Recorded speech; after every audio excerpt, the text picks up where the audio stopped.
नसीब का लिखा। 15वीं सदी की यह कहानी है। किसी एक गांव में बहुत ज्ञानी पंडित रहा करता था। पंडित आजू बाजू के सारे ही गांवों में बहुत प्रख्यात था और इसी वजह से धनवान भी। पंडित का परिवार ज्यादा बड़ा नहीं था।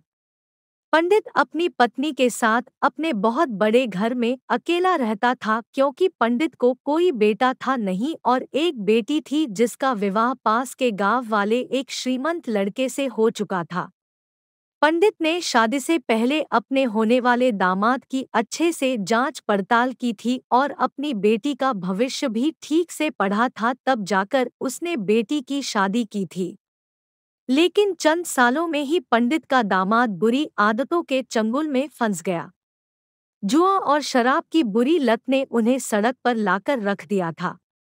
अपने बेटी की ऐसी दुर्दशा देखकर पंडित की पत्नी काफी दुखी होती थी और अक्सर पंडित को कहा करती थी, तुम जाकर उनकी मदद कराओ। पंडित हमेशा अपनी बीवी को यह कहकर उनकी मदद करने के लिए मना कर देता था कि अभी कुछ समय तक उनका बुरा वक्त चलना है। हम चाहे कितनी ही कोशिश कर ले, जो उनके नसीब में नहीं है वह उन्हें नहीं मिल पाएगा। पंडित की ऐसी बातों से उसकी पत्नी काफी दुखी हो जाया करती थी और मन ही मन सोचती थी कि कैसा स्वार्थी पिता है, अपनी बेटी को इतने कष्टों में देखकर भी उसकी मदद करने के लिए मना करता है। आखिर भगवान ने जो इतना सारा धन धान्य दिया है उसका क्या करेंगी? हमें कोई और औलाद भी तो है नहीं, ले देकर एक यही बेटी है और उसके लिए भी कुछ नहीं करेंगे तो किसके लिए करेंगी? पंडित ऐसा नहीं सोचता था। ऐसा नहीं है कि पंडित अपनी पुत्री से प्रेम नहीं करता था, लेकिन उसने अपनी पुत्री की कुंडली इतने अच्छे से पढ़ी थी और वह यह पहले से ही जानता था कि वह चाहे किसी भी लड़के से शादी करती, लेकिन उसके जीवन में यह समय आने वाला ही था और बिना इसे भुगते उसको छुटकारा नहीं मिलने वाला था। एक दिन खाने पीने के लिए भी मोहताज हो चुके पंडित के बेटी और दामाद उसके घर पर आए। पंडित ने और उसकी बीवी ने दोनों का खूब आदर सत्कार किया और खूब अच्छा खाना खिलाया।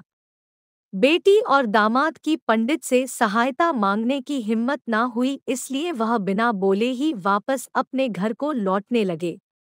लेकिन माँ तो माँ होती है, पंडिताइन से रहा नहीं गया और बिना पंडित की इजाजत के उसने चोरी छुपे बूंदी के लड्डू बनाकर उसमें सोने के सिक्के रख दिए और बेटी और दामाद को दे दिए ताकि बेटी और दामाद की कुछ आर्थिक सहायता हो सके। पंडिताइन यह भी जान गई थी कि बेटी और दामाद शर्म के मारे उनसे मदद नहीं मांग रहे थे, इसलिए उसने बेटी और दामाद को भी लड्डुओं में छिपे सिक्कों के बारे में कुछ नहीं बताया। जाहिर सी बात है कि जब वो लोग घर पर जाकर लड्डू खाएंगे तो उन्हें उसमें सोने के सिक्के मिल जाएंगे, इस तरह बिना उनके मांगे ही उन तक मदद पहुंच जाएगी। सोचकर पंडिताइन मन ही मन अपने बेटी की मदद करने के लिए खुश होने लगी। पंडित के दामाद और बेटी उन दोनों का आशीर्वाद लेकर अपने घर के तरफ रवाना हो गए। उन दिनों गाड़ियां तो होती नहीं थी, घोड़ा गाड़ी या बैलगाड़ियां चलती थी।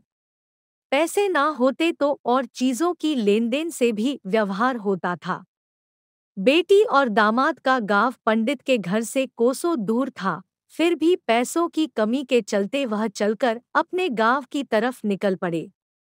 थोड़े दूर ही चले थे कि पंडित की बेटी के पैर में मोच आ गई और अब उसको चलना भी मुश्किल हो गया।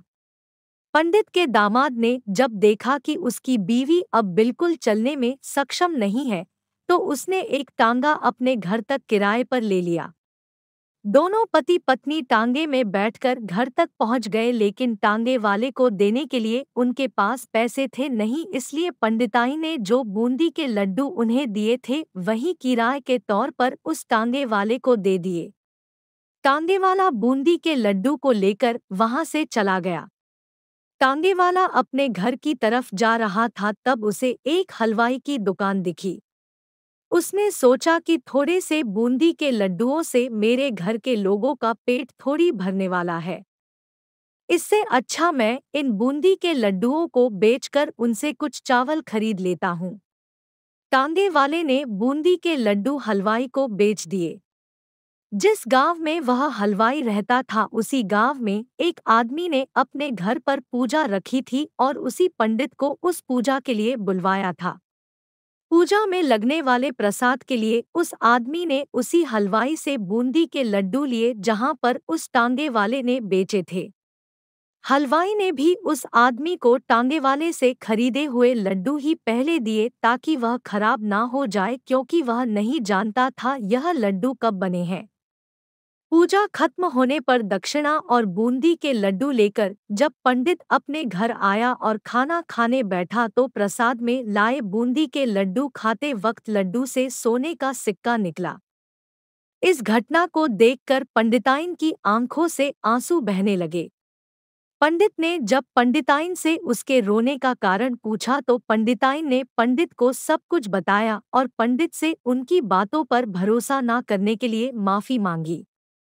पंडित ने पंडिताइन के आंसू पोंछे और कहा कि तुम्हारी तरह मैं भी हमारी बेटी को बहुत प्रेम करता हूँ, लेकिन अगर हम उसकी अब मदद करते हैं तो दामाद हमसे हमेशा ऐसे ही मदद की अपेक्षा रखेगा और अपनी बुरी आदतों को कभी नहीं छोड़ेगा। पंडिताइन भी अब पंडित की बातों से सहमत हो गई। 2-3 महीने बीत गए। पंडित के दामाद और बेटी फिर से एक बार उसके घर आए और इस बार उनकी परिस्थिति पहले से बेहतर थी, क्योंकि पिछली बार खाली हाथ जाने के बाद दामाद ने नया काम शुरू किया था और अपनी सारी बुरी आदतें भी छोड़ दी थी। दोस्तों, नसीब का लिखा नहीं बदलता यह कहानी आपको कैसी लगी? क्या आप भी नसीब पर भरोसा रखते हैं या फिर आप उन लोगों में से हैं जो अपना नसीब खुद अपने हाथों से लिखना चाहते हैं? दोस्तों, अगर आपको भी ऐसी मजेदार कहानियां पसंद है